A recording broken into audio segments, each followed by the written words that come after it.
But this is where we're at, to the point where people like Meg Kelly are now trying to normalize this so that it hits less for Trump when he was exposed. And she knew that this was coming out. Behind the scenes, a lot of people had been hearing stories about what was out there. They just weren't investigating or reporting them. And if they don't investigate them, then they don't have to report them, because Meg Kelly could be like, I didn't have a credible source. Yeah, because you didn't look for one. But you already heard the rumor, so you were already playing defense. You're playing defense for a pedophile, which in itself is wild, that you're going to try to normalize these behaviors by grown-ass men.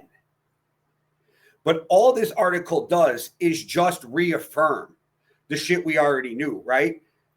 But Trump and them have tried to deny it. You have his mega cult members trying to play defense and saying, oh, those pictures don't prove anything. They just were around each other.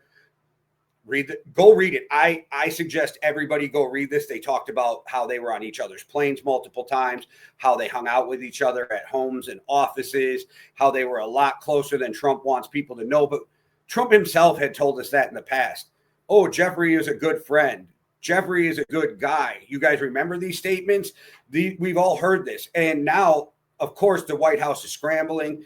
Tomorrow is when Pam Bondi is supposed to release the Epstein files, but she already threw some shit in the game with that whole ongoing investigation, because you know they're going to do everything they can to make sure that we don't get the files in their entirety. And I'm betting there is going to be big legal fights from what they do not release tomorrow and the games that they're going to play with releasing it. And then we're going to take more time for judges to order. And then they're going to say they understood the order differently than the judge meant, because we've watched this go through with the immigration court.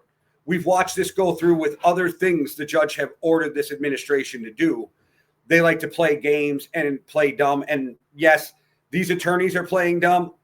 Our pedo-in-chief might be as dumb as they get, but these attorneys know exactly what they're doing. And some of them are going to end up disbarred after this is all over for carrying Trump's water.